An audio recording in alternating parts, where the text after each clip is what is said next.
Hello, my name is Aislinn Hart, My name is Emma Frimpong. and today we are discussing a young adult obesity intervention program in Hunt County.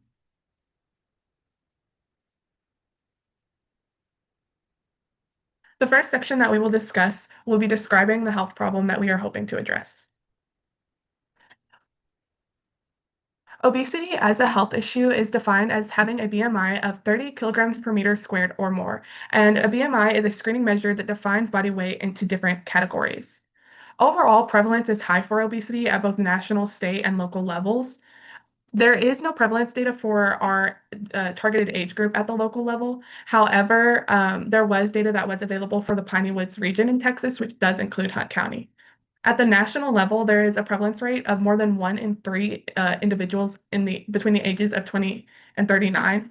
And in Texas, there is a prevalence rate of 24.5%, or almost 1 in 4 individuals between adults aged 18 to 29. In addition to the obesity prevalence rate in Texas, more than 1 in 2 adults between the ages of 18 and 29 were considered overweight or obese, and being overweight is a risk factor for developing obesity. These prevalence rates are concerning considering the large overall health impacts of obesity, especially in young people, due to the risk for the development of chronic conditions which will affect these young adults for their lifetime if developed. Overall, obesity interferes with normal metabolic functioning, which can facilitate the development of cardiometabolic diseases. Two diseases that have high comorbidity with obesity are diabetes and hypertension. Over nearly 1 in 4 US adults with obesity are considered diabetic, and then over half have hypertension. And these comorbidities, along with obesity, can increase susceptibility for kidney diseases and stroke, both which have huge negative health effects and can be costly to address. In addition to the physical effects, obesity can negatively affect mental health as it increases risk for depression. And there is a bidirectional relationship between these two, as people with obesity are 55% more susceptible to develop depression, but individuals with depression are also 58% more likely to develop obesity.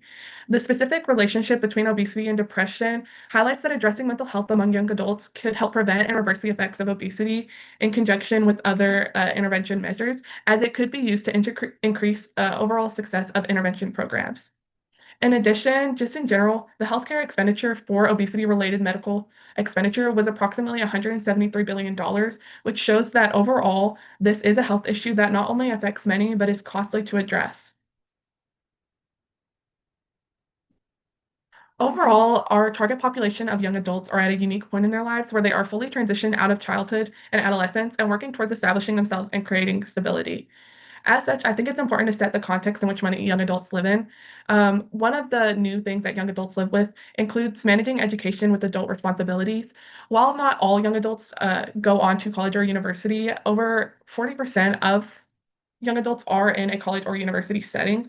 And this, alongside other responsibilities, can create a lot of stressors for young adults. In addition, young adults are often experiencing new financial independence for the first time. And in addition to just having more spending power, they're also having to learn things like budgeting, as well as creating their own spending habits. And there's a lot of trial and error with that. In addition, young adults have to balance social life with expectations. Overall, social norms heavily impacts peer support when addressing health issues. So measures introduced should take that into consideration. The built environment also can play a role in health behaviors. For many who are in college, this built environment may not influence health behaviors favorably. In addition, new financial situations that young adults find themselves in, including that educational setting, increases prevalence of food insecurity, which can make healthy eating extremely challenging. Young adults are in a transitionary period for simultaneously creating and unlearning habits from childhood. And because of this and the aforementioned factors, young adults are in a unique situation that intervention programs should also hope to address as well and consider when program design is occurring. So I'll be taking contributing factors to obesity. The social ecological model is a helpful tool when analyzing factors that contribute to obesity. This is because the model posits that behaviors result from a complex interaction between the individual and different levels, such as interpersonal factors, societal factors, political factors, environmental factors, amongst others. So likewise, developing obesity results from such interactions. So we're taking individual factors, particularly knowledge and attitudes. So knowledge gaps can influence obesity. When an individual is not knowledgeable about what food is healthy, the benefits of physical activity or the impacts of living sedentary lifestyles, that individual will most likely not be engaging in healthy behaviors, which increases these living sedentary lifestyles, not eating healthy, not engaging in physical activity. They are all risk factors for obesity. So the individual who does not know the benefits, the side effects, the negative aspects of these behaviors will most likely not engage in them, which increases the likelihood of gaining weight and then ultimately having obesity. Obesity has been found to have heritability between 40% and 70%. Some genes linked to obesity are epigenetic in nature, meaning they require certain environmental conditions to be expressed. The CDC found that 4 in 10 adults have obesity. 1 in 6 meets physical activity guidelines, and 1 in 10 meets dietary guidelines. This tells us that a lot of the US populace are obese, and then very few are engaging in physical activity and then healthy eating. Very few are engaging in healthy eating. So an individual might have genes that are linked to obesity, but then when there are these knowledge gaps, the individual will live sedentary lifestyle, will be consuming frequently sugar switching beverages, will not be engaging in physical activity, and then the individual will facilitate the development of obesity. So it will facilitate the expression of these genes, as opposed to someone or an individual who may have these genes but is living healthy, is engaging in physical activity, is eating healthy, is minimizing or not taking any of these sugary drinks at all. That individual's behavior will most likely suppress these genes. So having these genes does not necessarily guarantee becoming obese. Instead, addressing knowledge gaps are pivotal or equally important. So moving on to environmental factors, the built environment is one important factor when considering factors that contribute to obesity. When the environment does not have cycle lanes, it does not have sidewalks, it does not have safe paths, the residents in the community will most likely not engage in physical activity. A study found that the built environment was responsible for 70 to 90% of obesity prevalence. This study involved 6 cities in the United States. Also, another study found that 41% of college students were food insecure. Food insecurity is basically unpredictable access to enough healthy food. So this informs us that in that college environment, there were not healthy food options. So the individuals might have to over-rely on healthy options. So that environment might have, as opposed to healthy food options, might have vending machines that offer sweetened beverages, that offer candies and the likes. And these can make an individual gain weight and then eventually become obese. So addressing some of these factors can positively shape health outcomes. Moving on to systemic factors, particularly socioeconomic status and healthcare access. Socioeconomic status comprising of income and education. One study in 2024 found out that education had an inverse relationship with obesity. So out of 37.6% of the study participants who did not have a high school diploma were obese. In that same study, obesity increased with low income. So people who were earning from $0 to $25,000 had higher obesity prevalence compared to those who were earning $90,000 comparatively. Also, healthcare access is very important. It's a very important systemic factor. So this study found that 7.3% of adults who were 18 and over had no healthcare access due to cost. So when individuals are at risk of obesity and are not able to access healthcare, this becomes a problem because then you have them eventually developing obesity because they are not able to access preventive care. Now we will move on to section 2 of our presentation and our evidence-based program exploration. The potential partner organization we identified for our program is United Way of Hunt County. United Way of Hunt County is a part of the global organization United Way, and it has been active in Greenville and Hunt County for the past 10 years. It is located in downtown Greenville, Texas, and as an organization, it focuses on providing youth opportunities, building healthy communities, encouraging financial security, and strengthening community resilience. All of these focuses are in line with our goal of reducing obesity prevalence among young adults in Hunt County, and thus makes this a viable partnership. As an organization, this United Way of Hunt County has collaborated with local organizations, businesses, and churches to host weekly meals and promote local food pantries. We explored 3 best practice programs when informing and designing our program approach. First program was the Young Adult Weight Loss Study, and this study had 3 intervention components. The first component was a weight loss app, which let participants set their goals and also encouraged peer interactions.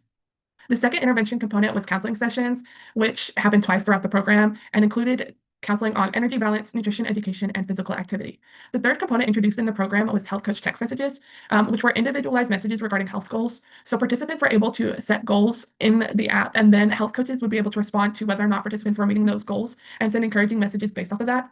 In addition, program participants were able to customize the frequency in which they receive these messages based on their needs. So participants could receive it several times a day or even once a week. The overall results of this program saw that participants lost an average of 1.8 kilograms, which is statistically significant when compared to the weight loss of the control group. In addition, participants saw improvements in healthy eating and self-efficacy.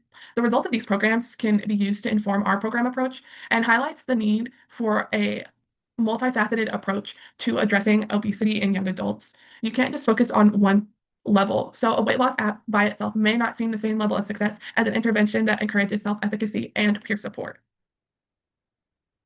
The second program explored was the Smart Snacks program. The Smart Snacks program was introduced to an Appalachian county in Kentucky that saw high rates of food insecurity and obesity. Many residents of this county received SNAP benefits and relied on convenience stores in order to get their food. In order to address the health issue that this county was experiencing, the program intervention explored how marketing influences healthy eating decisions.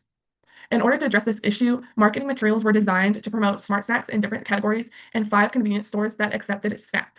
In addition, they introduced the slogan, "Nourish your body, fuel your life." The overall results of these marketing materials saw improved purchasing practices of customers as well as changes in stocking distribution in convenience stores. The results from this program can inform our program approach by emphasizing the need for changes in marketing around food. As such, if we partner with local food pantries or work with stores that do have those benefits, pushing for healthier foods and kind of showing participants that there's something to be desired could improve overall healthy consumption. The third program explored was the Community Eat Healthy. This program was introduced at a college campus and had 3 intervention components. The first was a virtual campus, which was on their online program at the university. So for our university, we use D2L. So it would be something similar to that. On this learning platform, participants had access to consultation webinars, menu planning sheets, and shopping list models.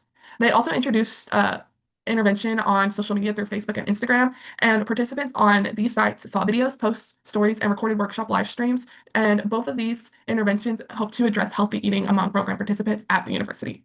In addition to the program materials, there were also weekly recipe challenges, which incentivized program participation. Participants could post their responses to these challenges, and winners would be able to get access to an ebook for healthy recipes. The results of this program saw that virtual campus participants saw increased fruit and vegetable intake, and when compared to social media users, they saw more participation and improvements overall. This highlights that collaboration with pre-existing university learning centers could improve healthy eating among young adults, especially considering that young adults in that educational setting are a large subset of the young adult population. In environments where people are already learning, initiatives that are designed to increase health education surrounding obesity can potentially be more successful than if we rely on social media initiatives alone. The overall application of this theory is as follows. In order to address behavioral capability, physical education and informational recipe sessions will be implemented to improve participant knowledge and skills to improve that capability. In addition, mobile farmers markets and a sharing of local food pantries will increase participant knowledge of accessible healthy food resources. To address self-efficacy, there will be numerous opportunities to engage with dieting and exercising individually with peer support that will improve confidence associated with healthy decision-making upon the program conclusion. To improve self-control, participants will be able to use the Shed It app, which will help participants customize their experience in the program by letting them set and track their own health goals. To address external factors like vicarious learning and reinforcement, in-person sessions will give participants the opportunity for peer support as well as witness the effects of the behaviors that other participants are implementing. In addition, online recipe videos will have incentivized participations, which will help reinforce behaviors that people are making in regards to their diet.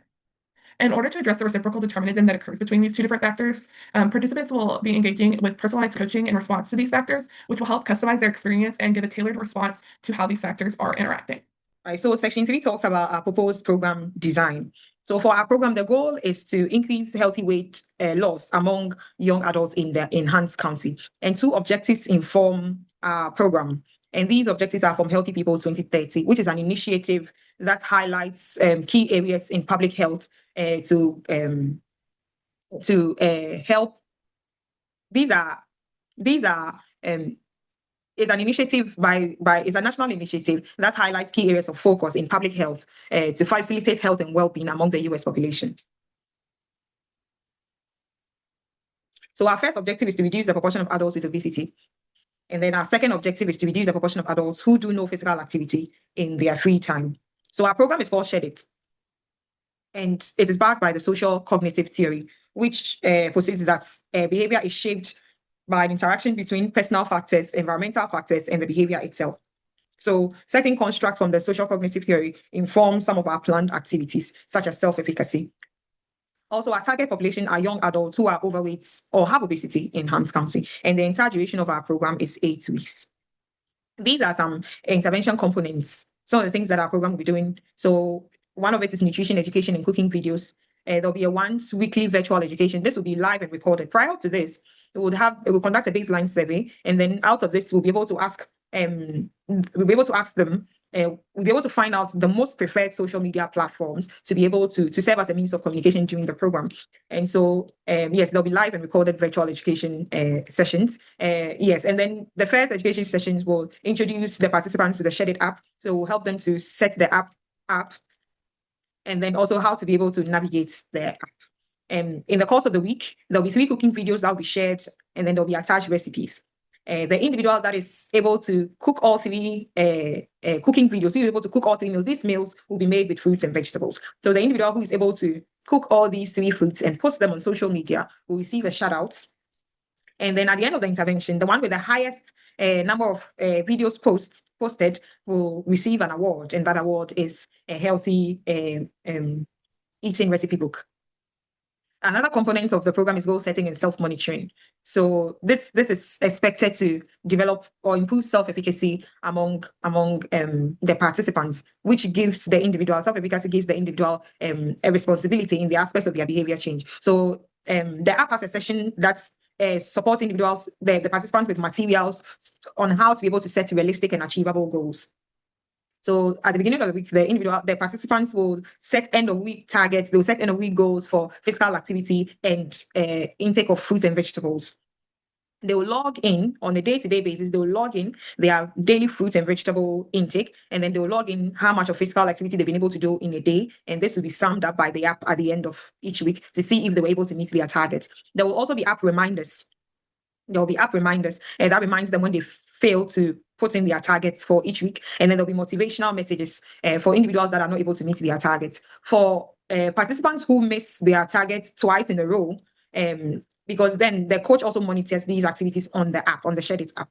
So when the coach is able to, the coach identifies that an individual has missed physical activity, or pardon me, the individual has missed their targets twice in a row, the coach will offer counseling sessions, one-to-one counseling sessions.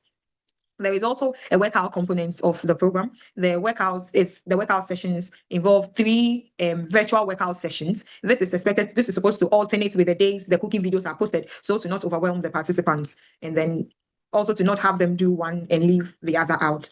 So yes, these workout sessions will be live and recorded for convenience. There will be a 1 monthly in-person peer-led physical activity session. So there'll be volunteers among the participants who can lead this physical activity. So they will meet in person and then have this physical activity. And then a physical activity session. By the end of the session, the individuals will be refreshed with fruit juices and salads, and then there'll be photos taken, and these will be posted on social media. The group will be giving shout outs as well as congratulatory messages to serve as a means of encouragement, participation, and reinforcement. So a logic model will be involved in our program, which is a tool that helps the people involved in the program planning, implementation, and evaluation to be able to describe the program's effectiveness. So they're basically made up of the inputs, the activities, outputs, and outcomes. As part of our inputs, it would involve funding, it would involve partnerships. We'll be partnering with the United Way Hants County. We'll be partnering with them, and also nutrition and exercise coaches who will be spearheading these activities. Also, for our activities, we'll be having a virtual workout sessions. We'll be having virtual education sessions. There'll be apps to set, and there'll be a Shed It app to set and track realistic and achievable goals. For our outputs, we'll be having 3 education sessions. We'll be having 3 workout sessions each week, and then we'll be having the 1 monthly in-person peer-led sessions as well. So in total, there'll be two because the program is 8 weeks in total. So our short-term outcomes, we expect increase in knowledge and attitudes, We also expect individuals to be able to engage more in physical activity. For our intermediate outcomes, we hope to minimize consumption of energy dense or sugary foods and drinks in the county. And then also for our long-term outcomes, we hope to reduce obesity and also to make these behaviors more permanent, physical activity and eating healthy. So for the evaluation aspect of our program, evaluation basically assesses the value or worth of a health program to determine its effectiveness and also to inform decision making. It also helps with modifications and improvements. So different aspects of the program that is not going well, we'll be able to make modifications to them for improvement purposes. Also, we'll be able to evaluation will help us be able to determine program success. So when a program employs a pre-post quasi experimental design, there will be a baseline survey like we'll be doing, and then a post-intervention survey. And then the difference between the two time points can be assessed, and then we'll be able to determine if there's been a change in the health behavior. And that will inform you whether you have been successful at that or not. And the program evaluation also helps with accountability to ourselves and to stakeholders, because then we'll be able to tell the resources, we'll be able to tell that the resources that we have invested into the program have done what they were expected to do.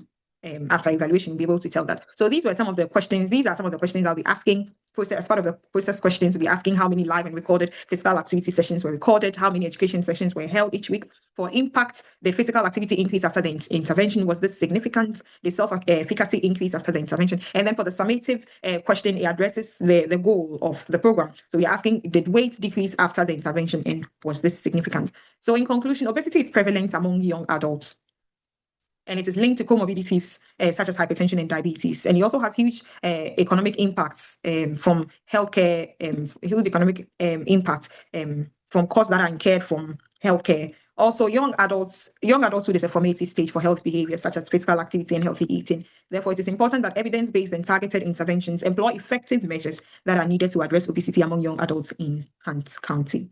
Thank you very much. And these are our contacts if you have any questions. These are our references. This is our discussion prompt. How do you think that program tailoring influences overall program success? And what are ways that our program could be tailored to meet the needs of unique populations? Thank you.